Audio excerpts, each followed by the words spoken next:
Espiritismo sem mistério.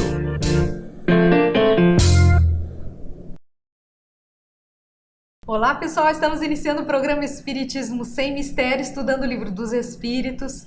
E é muito bom nos reunirmos, lermos essa obra, estudarmos, fazermos a leitura, comentário, tudo que a espiritualidade nos traz através dessa compilação que Kardec fez, de todos esses ensinamentos. Tudo isso é muito claro para nós, nos auxilia, nos faz com que tenhamos um entendimento maior, inclusive para enfrentarmos o nosso dia a dia, enfrentarmos diversas questões. E nós estamos abordando a lei de adoração.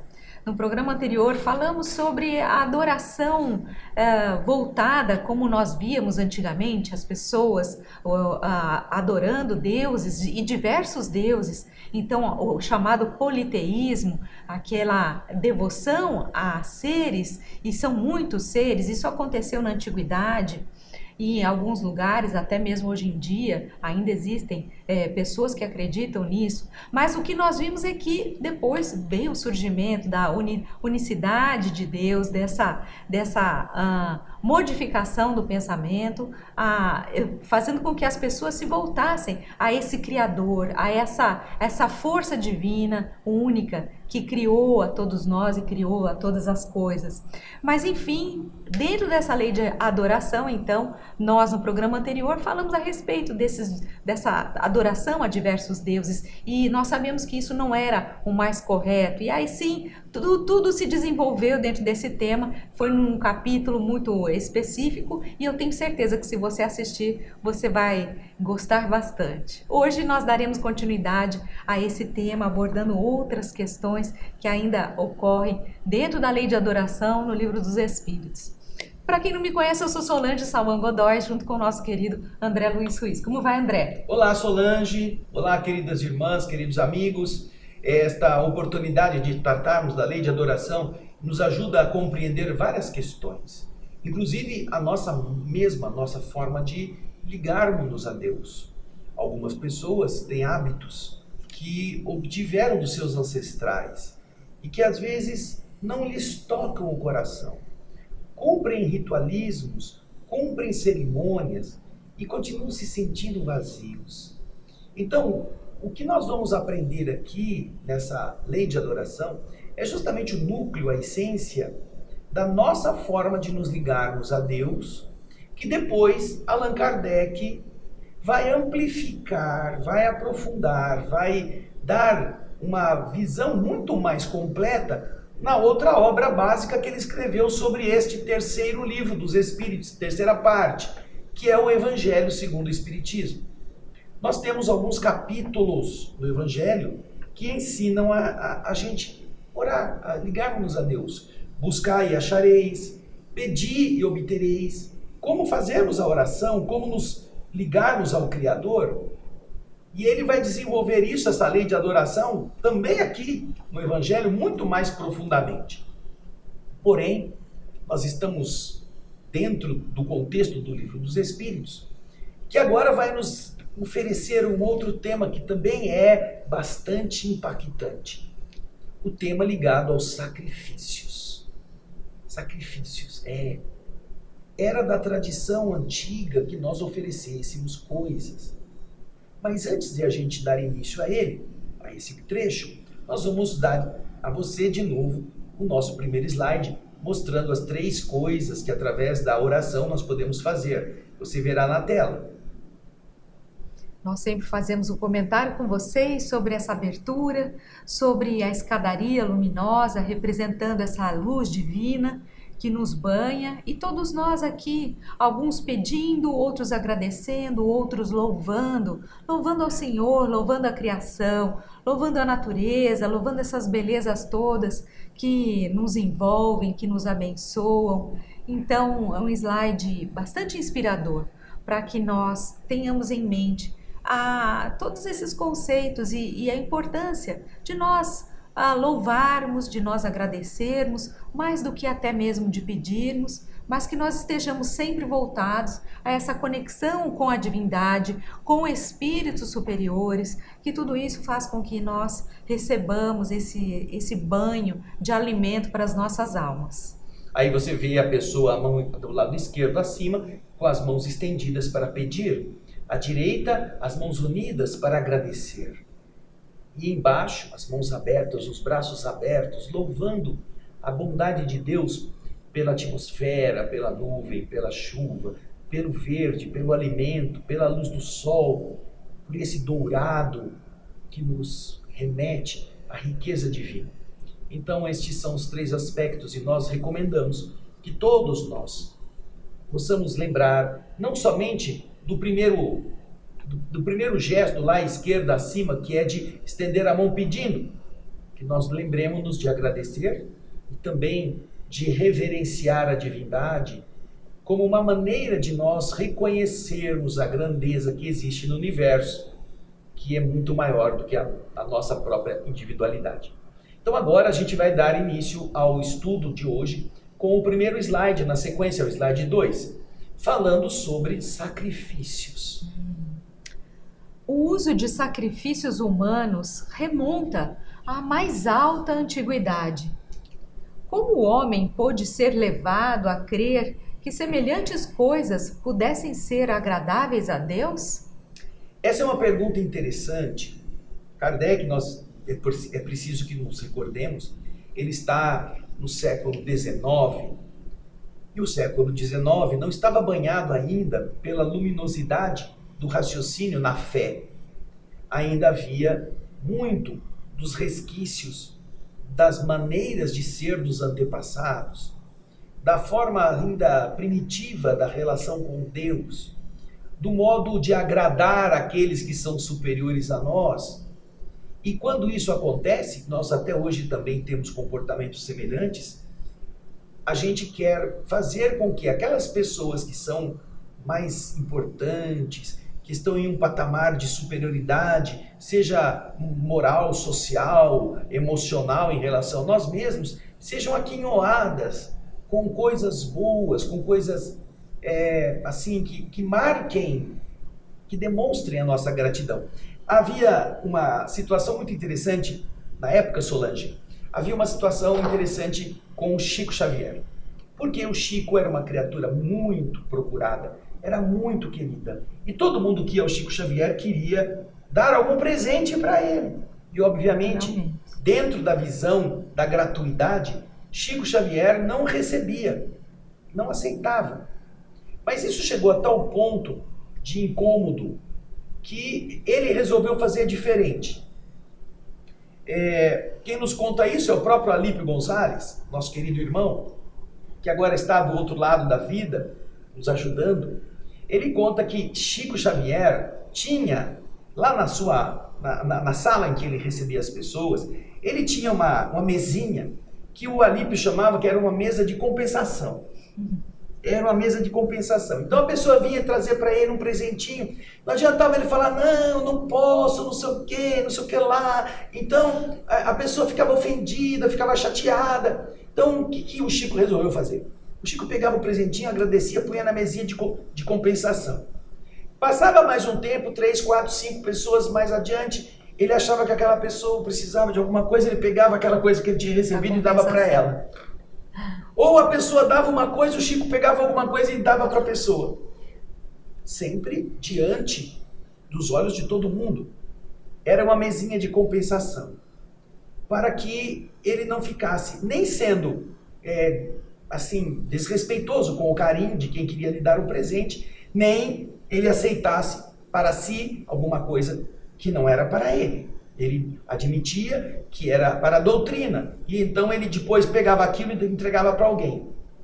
Nós temos notícia, inclusive alguns relatos de biógrafos, que contam que certa vez alguém chegou para o Chico, lá fora da casa dele, ele estava na calçada, e entregou para ele a chave de um Fusca, 0 quilômetro, zerinho. A pessoa era tão agradecida que comprou o carro, 0 quilômetro, chegou na porta do Chico. O Chico estava ali ainda lá fora, e entregou para ele. O Chico, não posso receber, não, mas é seu, já está no seu nome, não posso, isso aqui é uma coisa que eu faço questão, eu quero que você tenha esse carro para você poder fazer o que você quiser com ele.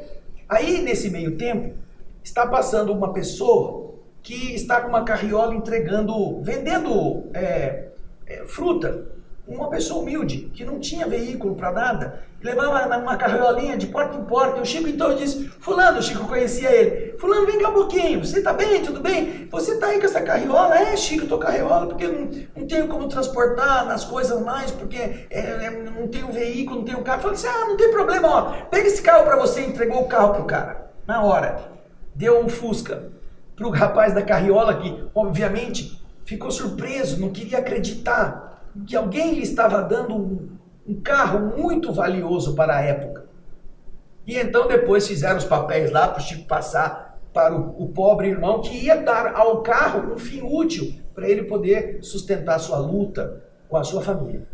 Então você vê que a maneira de querer agradar, de querer demonstrar carinho, é ancestral, é muito velha. Então, nessa etapa, Kardec faz essa pergunta: os sacrifícios humanos, este uso remonta à mais alta antiguidade. Como o homem pôde ser levado a acreditar que coisas semelhantes a esta pudessem ser agradáveis a Deus, matar outra pessoa para Deus gostar?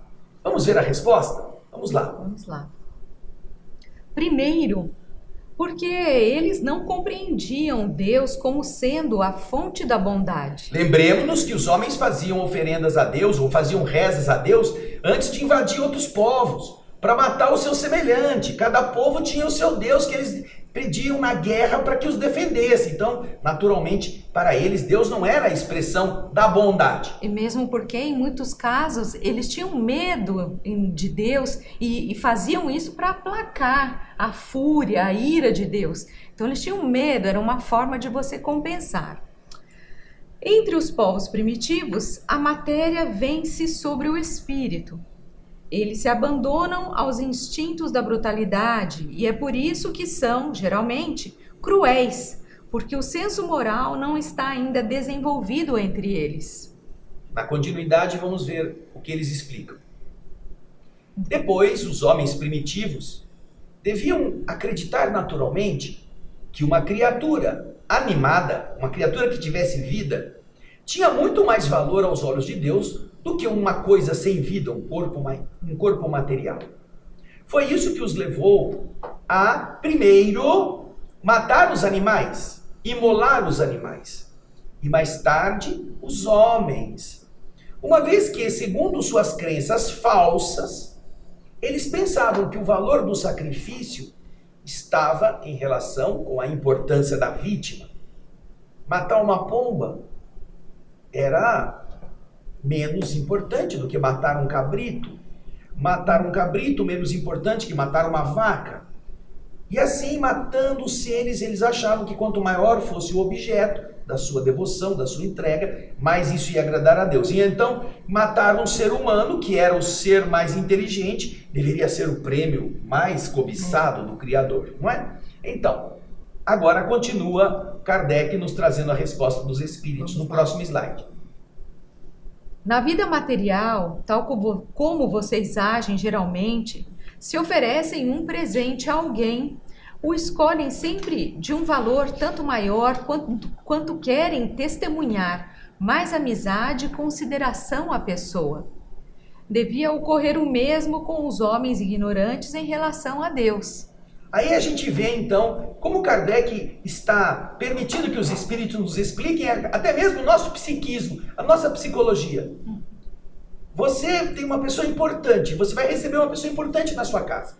Você quer dar a ela uma demonstração de que ela é querida. Então você pega os melhores pratos, você pega os garfos mais luxuosos que você tem, o faqueiro, você tira o pó, você pega a taça de cristal, ou se você quer dar um presente, você vai dar alguma coisa que impressione, porque você se esforçou. Então, sempre quando a gente quer demonstrar um carinho por alguém, pela importância que a pessoa tenha para nós, a gente quer caprichar naquilo que a gente está dando, não é? Então, esse conceito já vem de antigamente. E, obviamente, se os homens estão ligados nessa vida material e eles escolhem sempre um presente melhor para quem você está mais ligado, ou porque você tem temores, como disse a Solange, ou porque você quer obter favores com essa doação de coisas, é melhor você, ao invés de dar um alfinete, você oferecer um carro. você vai ficar mais, né, assim, benquisto. Né? Então você vê por que que os homens então desenvolveram essa história de fazer sacrifícios. Aliás, isso é antiquíssimo, porque os altares dos sacrifícios dos hebreus eram aqueles lugares onde matavam-se os objetos, ou os bens, os seres vivos, ou as colheitas, e punham fogo. Porque o fogo queimando transformava aquilo em fumaça, e essa fumaça subia para o céu. Eles acreditavam que era essa forma de enviar o presente para a divindade que eles cultuavam. E isso era uma maneira de você apresentar a Deus essa oferenda. Mas, naturalmente, não era o Deus que hoje nós conhecemos. Era o Deus que eles acreditavam, que estava esperando, né, um cheirinho de churrasco, ou então a queima de uma parte da colheita para ele se sentir aquinhoado. Agora, na sequência, Kardec faz a seguinte pergunta 669A. Dentro da mesma questão 669, ele faz uma subpergunta que nós colocamos já com a resposta. Olha lá. Assim, os sacrifícios de animais precederam os sacrifícios humanos? Quer dizer, vieram primeiro os animais que eles matavam, depois de chegaram os humanos? E os espíritos respondem, não há dúvida quanto a isso. Sim, eles primeiro matavam os bichos e depois, vamos supor que eles não conseguissem aquilo que estavam querendo, porque eles achavam que Deus não deu muita atenção se eles mataram um boi. Então vamos procurar uma virgem, vamos procurar um jovem, robusto, vigoroso, para matar e quem sabe isso agrade a Deus, né? Então os sacrifícios de animais estiveram antes desses sacrifícios humanos que nós conhecemos. Agora, na sequência, também nessa questão 669, na letra B, numa subquestão, Kardec vai perguntar o que você vai ver aí no slide. Segundo essa explicação, os sacrifícios humanos não se originaram de um sentimento de crueldade? Nós vamos fazer isso porque nós queremos matar aquele indivíduo, ele merece morrer, então nós vamos oferecer esse indivíduo em holocausto para que ele morra e Deus goste disso. Então, não foi a crueldade, pergunta Kardec, que fez com que os homens começassem a matar os seus semelhantes para oferecê-los à divindade? Não foi por causa da crueldade? E vamos ver o que os espíritos vão responder? Olha que interessante. Não, mas de uma ideia falsa de ser agradável a Deus. Veja Abraão. O que tem Abraão nessa história, hein? Abraão, volta para mim aqui um pouquinho. Abraão sonhava muito em ter um filho. Ele já era velho. Casado com a sua esposa, já não tinha mais condições de procriar. Até que em determinado momento ele recebe a visita de um anjo que diz a ele que ele vai ser pai. Sua esposa então demonstra os sinais da gravidez e naturalmente ele tem a alegria de ter um filho homem. E ele cria esse filho, ele e a esposa criam esse filho como a joia divina, o presente superior. E quando esse homem, esse jovem já está desenvolvido ao nível da adolescência, da juventude, Deus, Jeová, manda Abraão ir ao deserto com o seu filho, porque ele quer que Abraão demonstre a sua fé, a sua submissão, sacrificando o ser mais importante da sua vida. Olha só. Então, Abraão não fala nada para o seu filho, leva-o a convite ao deserto, como se eles fossem caçar. E, chegando no deserto, Abraão diz ao filho que o ajude a construir um altar de pedras. Vão pegando pedras, vão pôr em cima, que era um costume deles de fazer oferendas. E então, em determinado momento, Abraão pega o filho no colo, põe em cima do altar e tira uma adaga. Imagine a dor de Abraão em ter que sacrificar aquele ser que era o mais sonhado e desejado, por ordem de Deus.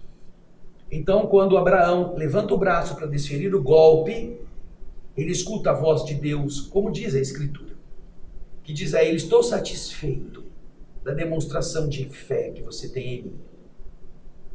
Solte o garoto, procure nos arbustos um cordeiro que está lá e faça esse sacrifício no lugar do seu filho.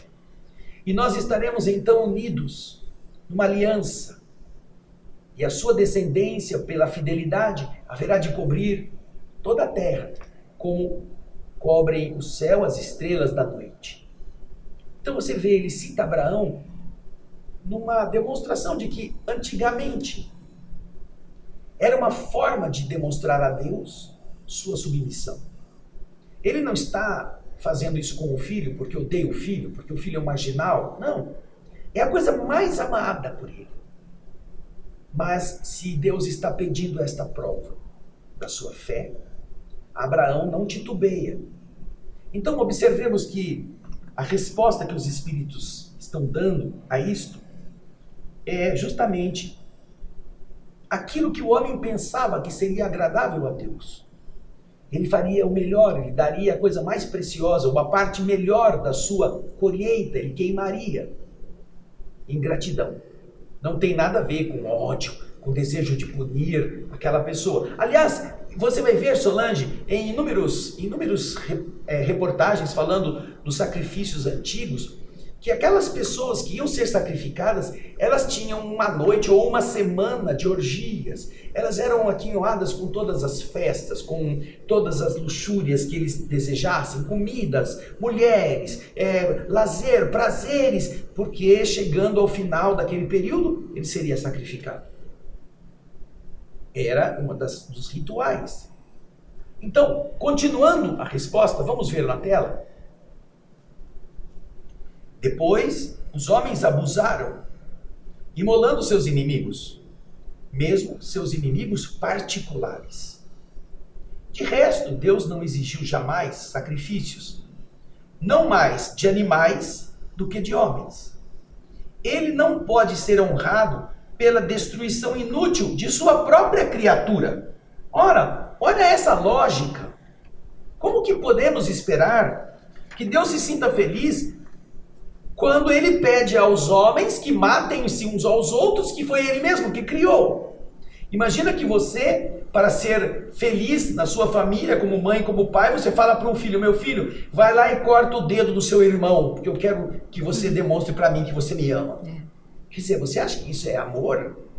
Você ama aquele, mas odeia o outro, e é seu filho também? Não há lógica nisso, não é mesmo? E os Espíritos são muito hábeis em nos fazer pensar de forma lógica, coerente, porque não seria nem um pouco inteligente que o Criador de todas as coisas pedisse às suas criaturas que se matassem entre si para mostrarem que gostam dele, né? Mas agora a gente vai para a questão seguinte, vamos a ela. Os sacrifícios humanos feitos com uma intenção piedosa foram alguma vez agradáveis a Deus? Que poderia ser um exemplo disso, Solange? Você tem alguma ideia? Sacrifícios humanos feitos com uma intenção piedosa. Não sei, como, por exemplo, sacrificar alguém, não sei, para salvar outro de uma doença, alguma coisa nesse sentido. Não, mas não o outro, talvez a comunidade, né? As epidemias.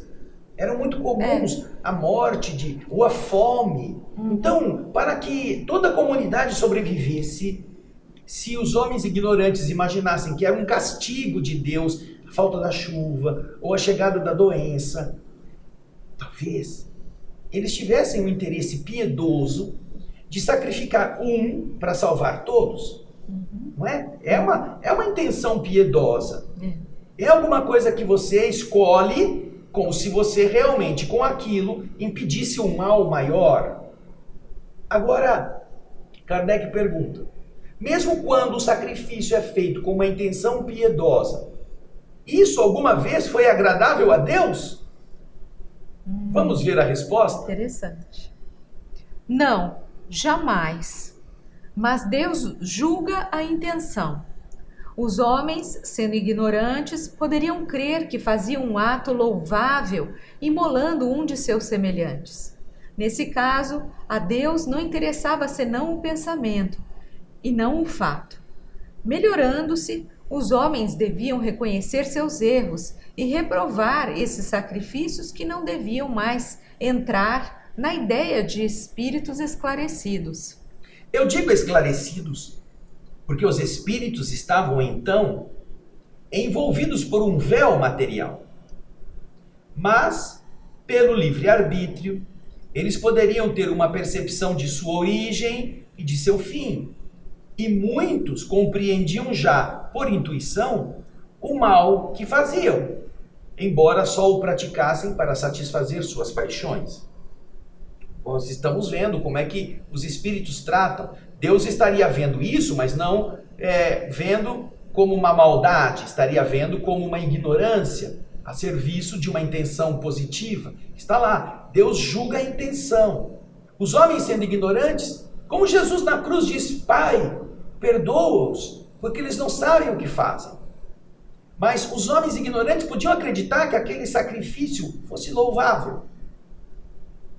Então, a Deus, essa visão de seres que não entendiam o que estavam fazendo, era apenas uma demonstração de o que eles queriam de verdade, era o bem de todos. Não que eles eram assassinos, cruéis. Agora, com o passar do tempo, os homens ao se melhorarem, iam mudando este poder de imaginar que Deus estava feliz com a maldade contra um dos seus representantes. Então, naturalmente, que isto vai sendo modificado com o passar do tempo, com a evolução do pensamento, do livre-arbítrio, começando a perceber que aquilo que você faz para os outros pode ser ruim para você também.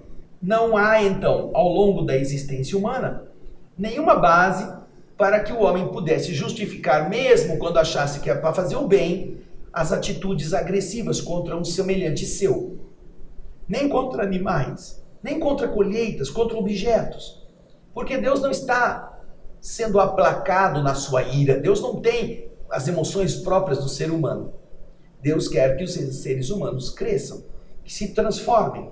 E essa transformação leva tempo, leva alguns séculos, alguns milênios, para a mente humana amadurecer e começar a perceber a diferença entre o bem e o mal. Né? Quer falar alguma coisa, Solange? Não, perfeito. Podemos seguir, porque tem agora uma próxima pergunta de Kardec, que é a 671, ele fala o seguinte: que devemos pensar das guerras santas? O sentimento que leva os povos fanáticos a exterminarem o mais possível para serem agradáveis a Deus, aqueles que não compartilham de suas crenças, pareceria ter a mesma origem que aquele que os excitava outrora ao sacrifício de seus semelhantes? Ele está perguntando, puxa vida, tantas pessoas fazem guerras ou denominaram guerras santas. Nós temos as guerras das cruzadas, mas temos as guerras do Islã. Os muçulmanos fazem guerras santas e ainda estão fazendo até hoje. Eles querem expandir a sua crença, eles chamam os ocidentais de criaturas iníquas, imorais, que eles querem forçar a esse processo de islamização, de adotarem as regras muçulmanas à força. Então eles têm a jihad, eles têm a sharia, que são manifestações violentas da imposição de suas crenças, como uma forma de intimidação para que as pessoas não sejam violentadas quando eles se tornam maioria numa comunidade e então aceitem até mesmo aquelas condutas que são opostas às suas crenças originais. Nós não estamos falando de coisas que só aconteceram nos idos de 1100, 1200, não, estamos falando de coisas que estão acontecendo hoje, quando determinados grupos religiosos estão querendo impor a outros, e nós estamos vendo uma perseguição aos católicos na Europa,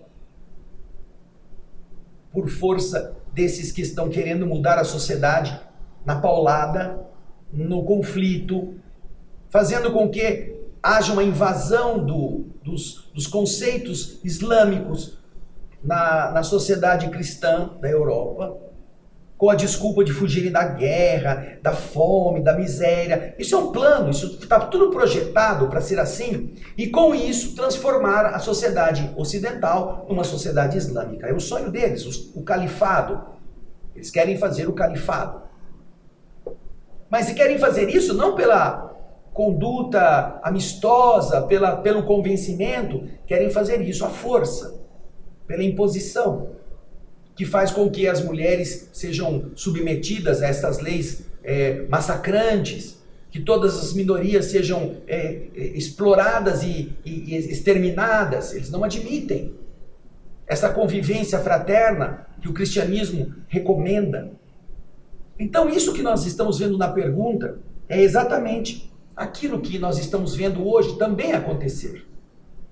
Nós temos nos estudos feitos por pessoas gabaritadas nessa pesquisa, nós temos as guerras de reconquista da Terra Santa, chamada de cruzadas, cruéis, assim, totalmente desprezíveis do ponto de vista humano, mas que foram 11 cruzadas, que saíram do Ocidente para recuperar a Terra Santa que havia sido invadida pelos árabes da época.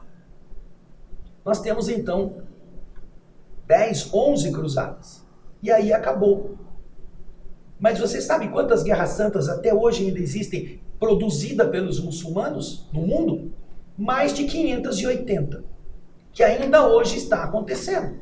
Guerra de invasão, de submissão, de perseguição para a implantação da fé que eles acreditam. Inclusive pela violência. Daí vamos voltar à pergunta. O que devemos pensar das guerras santas? O sentimento que leva os povos fanáticos a exterminarem o mais possível para serem agradáveis a Deus, aqueles que não compartilham de suas crenças, pareceria ter a mesma origem que aquele que os excitava outrora ao sacrifício dos seus semelhantes. É verdade isso? Matar a paulada por causa da fé ou matar para agradar a Deus por outros caminhos são a mesma coisa? Vamos ver a resposta na sequência. Eles estão possuídos pelos maus espíritos e, guerreando com seus semelhantes, vão contra a vontade de Deus, que disse que se deve amar seu irmão como a si mesmo. Todas as religiões, ou antes, todos os povos, adoram um mesmo Deus, tenha ele um nome ou tenha outro. Como provocar uma guerra de extermínio porque a religião de um é diferente ou não alcançou ainda o progresso dos povos esclarecidos? Na sequência, os povos são desculpáveis de não acreditarem na palavra daquele que estava animado pelo Espírito de Deus e enviado por ele, sobretudo quando não viram e não testemunharam seus atos. Os povos que não viram os atos daqueles enviados, os que não ouviram suas pregações, os seus exemplos, não são obrigados a acreditar nisso. Como querem estes que estão promovendo as guerras santas, como querem que estes povos acreditem nessa palavra de paz quando vão pregá-la de espada em punho? É a pergunta dos espíritos. Eles devem se esclarecer e devemos procurar fazer-lhes conhecer a doutrina pela persuasão e pela doçura, e não pela força e pelo sangue. Nestes casos, dizem os espíritos, estes povos que as religiões querem influenciar, eles devem primeiro ser esclarecidos. E nós devemos entender que quando nós procuramos fazer a estes povos o conhecimento, a doutrina, pela persuasão e pela doçura, isso é muito melhor para o aceitar do que fazê-lo pela força e pelo sangue. Não nos esqueçamos também da postura dos desbravadores do Ocidente, que chegaram nos povos maias, astecas e incas para impor sua cultura, não para assimilarem-se, não para trocarem, mas para fazer valer aquilo que eles achavam que era realmente mais importante, a sua crença. Mesmo quando houve a escravidão dos povos africanos, feita inclusive com a aquiescência da Igreja Católica, com o seu patrocínio em muitos casos, com a sua conivência, que ganhava dinheiro da venda dos escravos, o que acontece? os escravos tinham que fazer parte da religião dos seus donos. Tinham que ouvir o padre, tinham que acreditar. Então, os escravos vinham de uma civilização onde eles não cultuavam o cristianismo, cultuavam seus deuses lá da sua tribo, mas agora tinham que fazer de conta que eles acreditavam. Então, para eles poderem conviver, nós vamos encontrar o quê? Os escravos fazendo os seus deuses primitivos, os deuses que eles estavam acostumados, como os seus anjos dos católicos. Então, faziam correlações entre aquelas entidades africanas que eles acreditavam com determinados santos da igreja. E com isso eles podiam cultuar o santo, mas cultuando os deuses deles. É uma tentativa de você manter o seu padrão. Você está ludibriando aqueles que pensam que você se tornou cristão, mas só da boca para fora. Então, não é assim que as pessoas conseguem fazer que outras sejam iluminadas por uma fé mais robusta. Não é impondo pela pancada, pela força, pela violência. É o que os espíritos estão dizendo. Se a sua religião é superior, demonstre isso por comportamentos, por tolerância, por amar o seu próximo, não por exterminá-lo, ameaçá-lo com uma faca no pescoço. Mas a resposta continua. Vamos ver? Na maioria das vezes, não acreditem nas comunicações que temos com certos mortais, porque quereriam que estranhos acreditassem em sua palavra quando seus atos desmentem a doutrina que pregam. Alguns dizem assim, não, porque as entidades superiores vieram por nós e querem que isto seja admitido como verdade exclusiva. Mas como é que isso pode ser assim se estão impondo, se estão tirando das pessoas a liberdade da crença, se estão querendo forçá-las a terem comportamentos que não são da sua natureza? Porque eles não participaram historicamente da evolução daquele tipo de religiosidade. Como podem os nossos irmãos do Oriente imporem aos que estamos no Ocidente seu modo de pensar, se nós não compartilhamos desse mesmo modo, não tivemos educação a esse respeito? E como podem os ocidentais se arvorarem em pregadores, como muitos já fizeram, levando a doutrina, mas impondo-a a outros povos, sem haver nenhum tipo de entendimento, de respeito mútuo? Não é assim que funciona. Então, todos os tipos de guerras santas, ou de forçar os seres a serem o que eles não são, a força, sob violência, não os converte.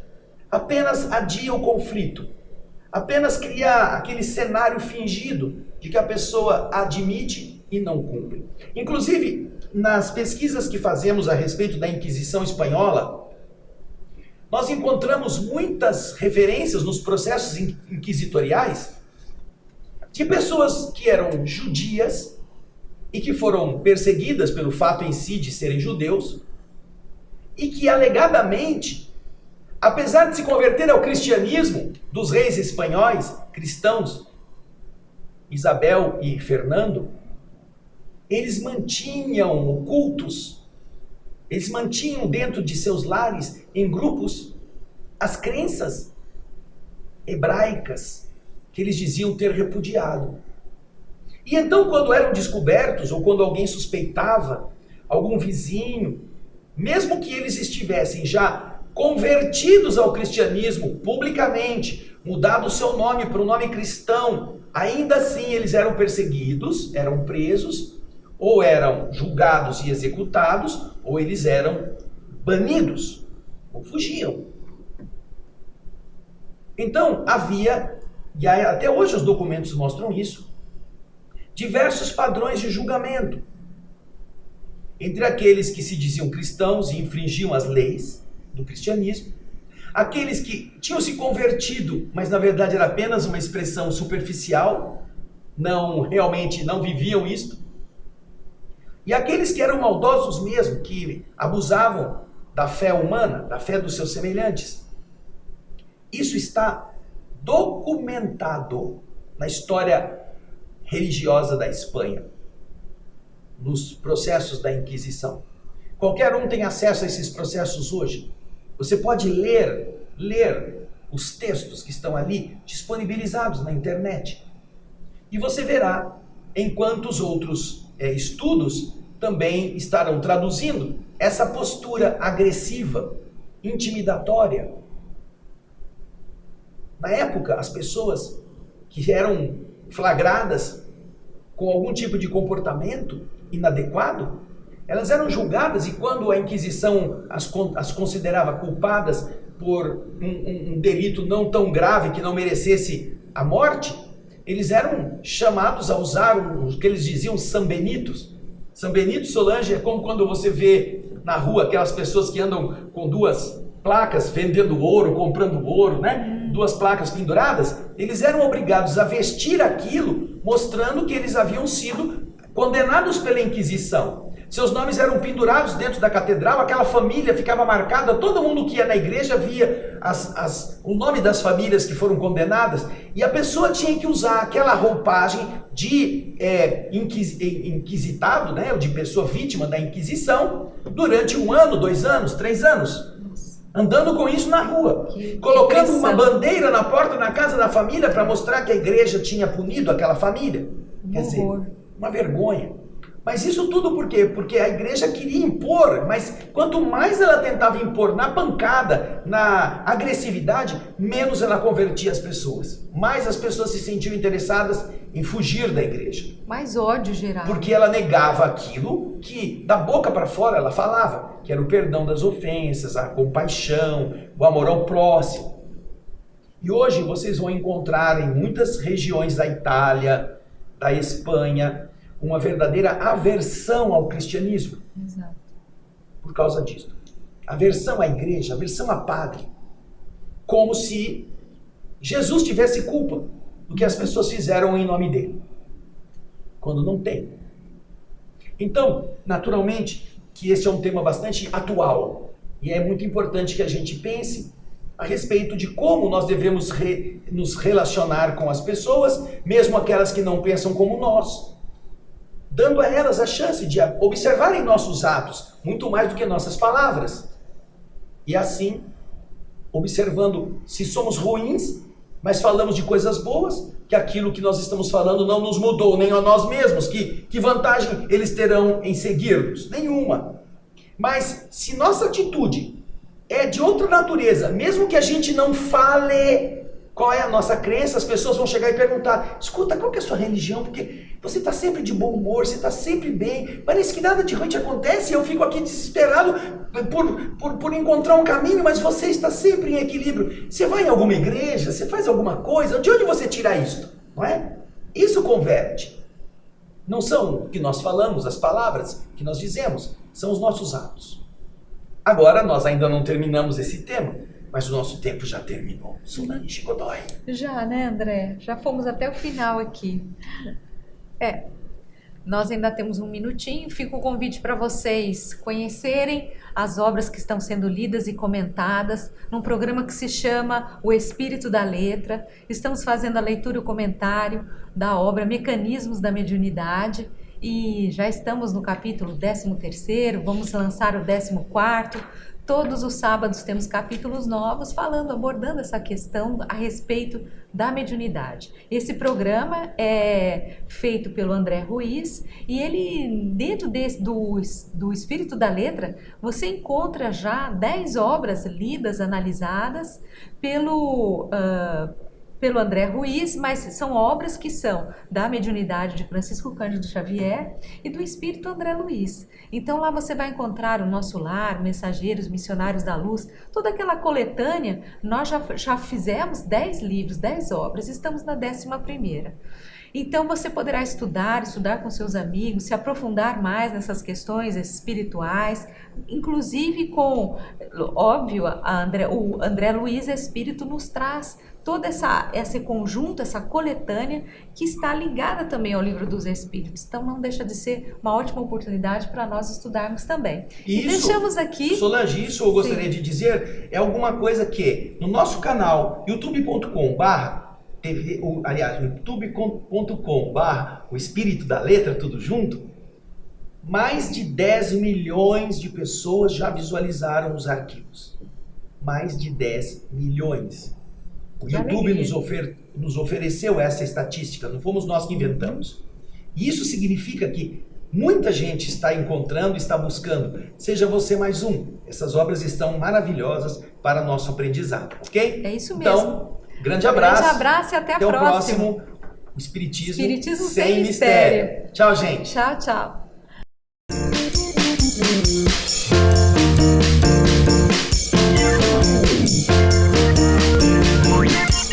Espiritismo sem mistério.